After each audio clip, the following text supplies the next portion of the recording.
My mother, my siblings, and I moved into this awesome new house a few months ago. It's a really cool plantation-style home out in what was once a rural area outside of New Orleans. By now the area is a little more built up, so it's really more like a spacious suburb. Anyway, it had been about 9 months since our father died. My mom really wanted us to get away from our old house. It was full of too many memories. She wanted us to have a cool, spacious house to play in and give us a fresh start. Apparently we got this place at a decent deal because the former owner was this old woman who passed away and her family wanted to get the extra house off their hands. She died peacefully in her sleep, but it still made us a little uncomfortable, so no one moved into her bedroom. We just let it be a guest room if anyone had visitors. We have a wonderful neighbor named Miss Leah who lives next door to us, about a half-mile away. She's a small but powerfully built woman who welcomed us to the area with open arms. The former owner of the house was an old friend of hers who she visited all the time, and my own mother soon took on the role of her new friend. They immediately became best friends, always giggling in our kitchen on the weekends.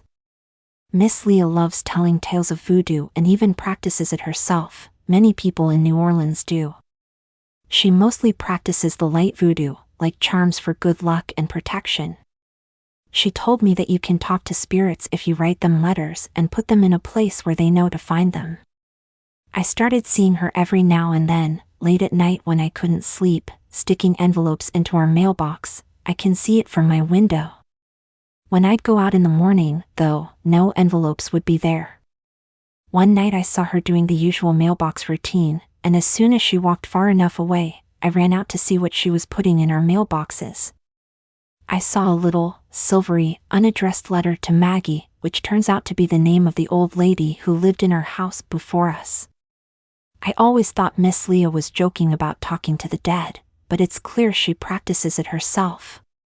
Just to test things out, I stood at that mailbox, watching it for a few hours.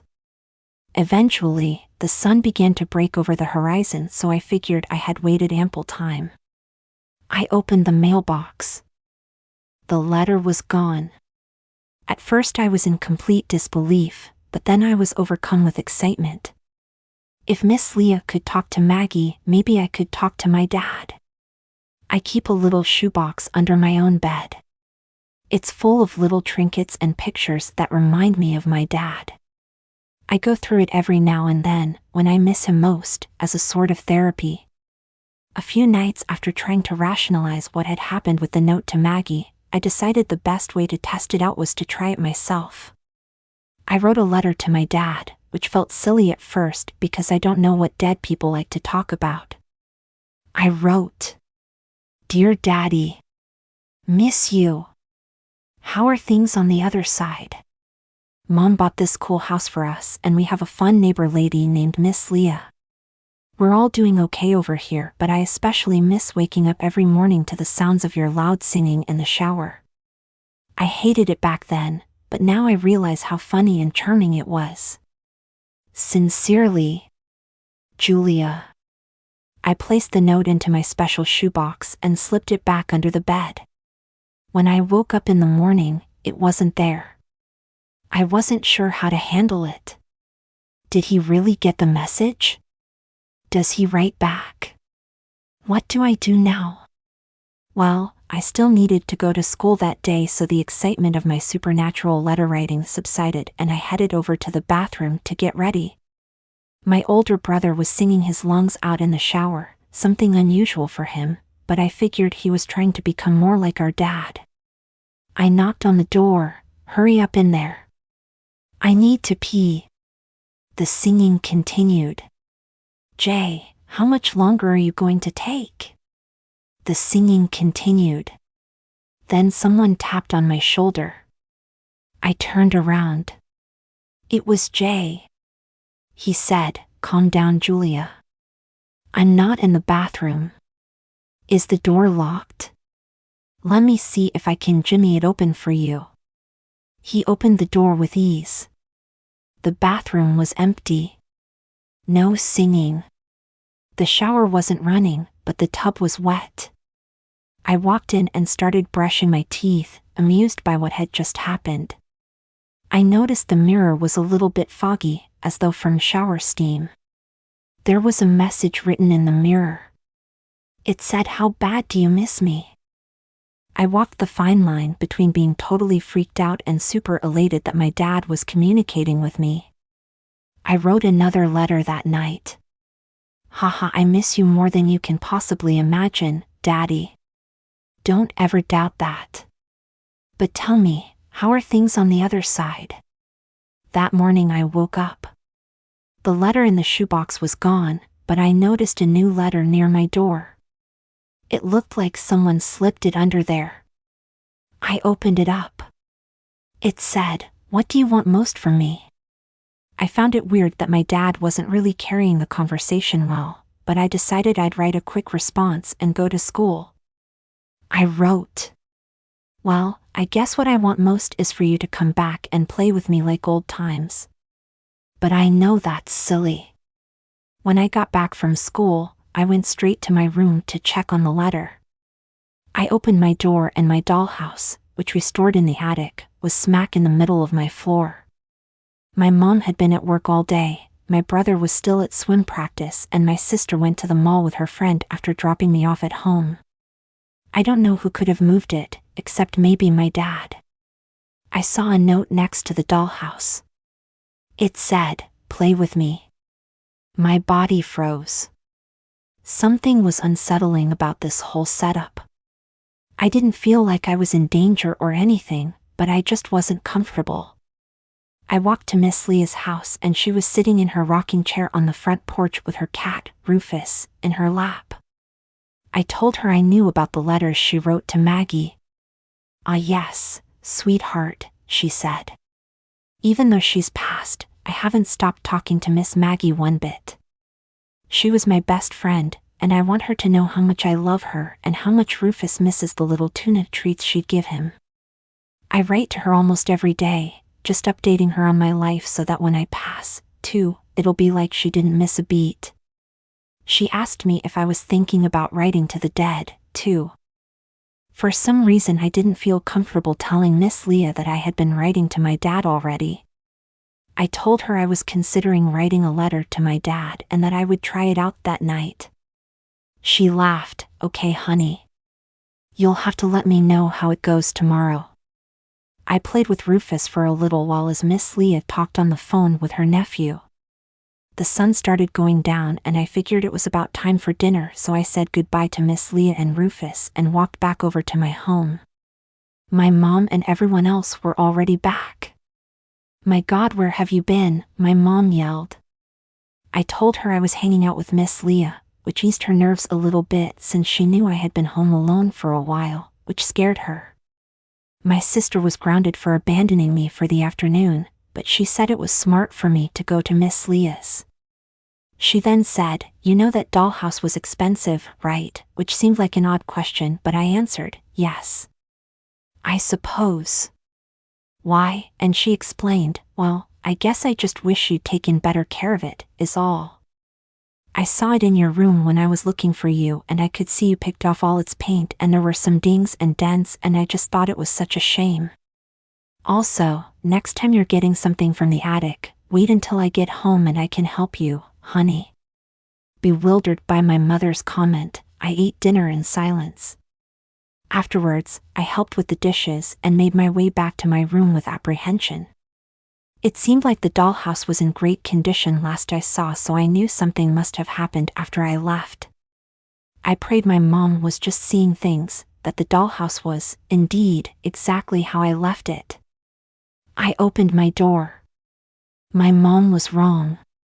The dollhouse wasn't a little dinged up. It had been ripped to bits.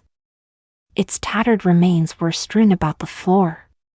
Even my little dolls were mangled with their arms snapped backwards and their heads missing. I couldn't fathom what had just happened. Then I saw the letter. "Why won't you play with me?" My hair stood on end. I could feel the rage emanating throughout the room. I tried to rationalize. I tried to tell myself that the context made me sense rage, but there was nothing to worry about. But how can you rationalize things when you're going around writing letters to dead people who break your furniture? I felt terrible that I had upset my father this way. He bought me that dollhouse himself, so it must have hurt to destroy it. I immediately wrote a new letter to my dad saying, "Daddy, I'm so sorry for not playing with you. I love you, but I think we need to let go. You belong on the other side and I belong here. I just want to say one more thing to you. Something I never got the chance to say before. Goodbye, Daddy. Julia." I slept with my brother that night. He was nice about it, didn't even ask what I was afraid of. He could tell I was disturbed and he didn't want to push me. Before we went to bed, he did say one thing. "You know there's no such thing as monsters, right?" "Yes," I whispered. At that point I wasn't sure if I was lying or not. It was still comforting to say it. I didn't think I was dealing with a monster, or at least I wasn't sure about it. I didn't even really know what a monster was supposed to be. A dragon? A boogeyman in your closet? An angry father? The next day was Saturday, and I still wasn't comfortable being in my room for long. I got dressed and walked to Miss Leah's. I wanted to leave the house without checking the shoebox. It felt like I was leaving an angry parent, and wanted to give them time to cool off before we talked again. Miss Leah was sitting with Rufus, as usual, and they both watched the blue jays hop around in their yard, Rufus slightly more attentive than Miss Leah. "Well, hey there, sweetheart," Miss Leah called out. "How'd it go last night?" I knew she was talking about the letter and I knew she'd know exactly how to fix things. But before I could begin speaking, she interrupted, "Let me guess, it didn't work." "Why would you say that?" I asked. "Because I know better than anyone else that spirits can't move physical objects. I have to use my special charm paper to write to Maggie, and I doubt you got any charm paper." I felt a little ashamed after that. I'm not sure why. I guess I just felt like I'd been deceiving Miss Leah. I didn't tell her the whole story. I just told her I thought it worked because the letter was gone. "Well, Julia, my best guess is you've got a prankster in your house. Probably your brother, he's too silly for his age." She went on about all the things she's told Maggie. She said it didn't happen often, as it was hard for Maggie's frail little spirit to do much of anything except read, but Maggie would sometimes write back. Maggie said she hadn't crossed over yet, but when she did cross over, she wouldn't be able to get letters anymore. Maggie said that she loved Miss Leah and her letters, but one day, she'd need to move one. She said eventually, Miss Leah wouldn't have the strength to write letters and they would become fewer and fewer. Once Maggie knew it was too hard for Miss Leah to write anymore, she'd cross over and wait patiently with Petunia, another one of Miss Leah's cats who had passed away. Maggie said Miss Leah would know when she crossed over because her letters would stay in the mailbox, and no one would take them. I wandered home later that afternoon wondering if my dad was ever going to cross over. I wasn't sure how to feel. I know what I saw and what I did. I wrote letters to my dad. I left them where he'd check our box. They were gone later. I heard him in the shower. I saw his message in the mirror. I saw the dollhouse and his notes. I know no one in the house could have moved the dollhouse. I was certain it was Daddy. I arrived in my room, fragments of the dollhouse still scattered about the floor. I remembered the last letter I wrote. The one that asked my dad to move on. I was afraid he'd be angry with me. I was afraid he'd accuse me of not loving him enough, of lying to him. I didn't want to check the box, but I needed to see if he got the message. I opened it. The letter was gone. But in its place was a newsletter. It said Julia on the cover, so I knew it was for me. I figured he wrote back. I opened it. and I was horrified at what I saw. Daddy isn't here. I bolted down the stairs and prepared to run back to Miss Leah's and explain everything. But I didn't have to. There she was, giggling with my mom in the kitchen. I started walking toward them, but there was something on the other side of the division between the kitchen and living room, where I could still see it but Mom and Miss Leah couldn't. We put a framed picture of Dad there in order to remember him. There was a note on the picture. It said, "Say a word and they're dead." I wasn't sure what to do. I knew I needed to keep quiet, but I also knew that something very, very sinister was going on. And there was nothing I could do to stop it. My sister and brother were going to a big house party, and my mom wanted to go hang out with her girlfriends that night, so Miss Leah actually came over to take me to her house for the night. My mom tried to apologize for the late notice, but I was so excited to get out of the house and away from whatever it was, that she didn't even get to finish her apology. That night, Miss Leah let me stay up late with her and Rufus. At around 12 a.m. she started writing a letter on her special charm paper. It was very thin, and glowed a silvery hue. I asked her how to make it and she said that it comes from the soul. We walked to my house together and put the letter in the mailbox. The next day, my mom picked me up and we stopped by the mailbox because someone had pulled the lever up. There was a note from Miss Leah there, and I knew exactly whom it was from. The paper had that same thinness and silvery glow. Mom wrote it off as someone dropping it off in the wrong box and asked if I would run back and give it to Miss Leah. I sprinted down the street to Miss Leah's. She opened the letter and began reading while I sat and waited with Rufus. When she was done, Miss Leah's face turned pale. I never thought I'd see such a white, porcelain complexion on a live human being. All the color was gone from her face and she trembled. She was clearly disturbed. Very disturbed. She told me not to go home, that she'd call my mom and everyone would come over for lunch. She immediately put down the letter and picked up her phone. Once her back was turned, I took the letter to read it. Dearest Leah, so sorry I've taken such a long time to write back to you. It seems that I lack the spiritual power necessary to write. Heck. I could hardly even write when I was alive and had hands. The lady who moved into my old house with her family is lovely as ever, and I want you to know that I've been watching y'all's friendship and I'm so happy for you. I miss giggling in the kitchen with you, but watching you and her talk is almost as good. I'll bet you met all her children as well. Most of them are sweet as can be. Jay has a heart of gold and seems to really care for the family. Catherine has a great sense of humor. Always makes me and the rest of the family laugh. Julia is a curious little one. She reminds me a bit of you. Then there's the fourth child. It's a vicious little thing.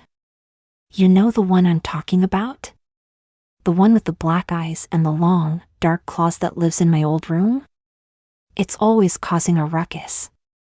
I'm glad I'm dead because that little scoundrel really gives me the creeps. It watches poor Julia as she sleeps and leaves awful little notes around the house. I noticed the other day that it started taking knives out of the drawers at night and bringing them under the bed with it. That mother should really do something about keeping it under control. Perhaps you could help with that? Can't wait for your next correspondence. Fondly, Maggie. I couldn't breathe. I just sat, frozen, as Miss Leah screamed into the phone. Oh God, please tell me y'all are okay.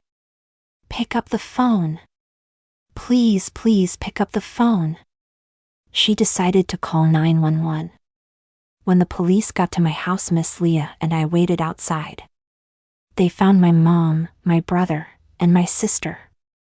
They found them all over the house, lacerated into shreds of flesh.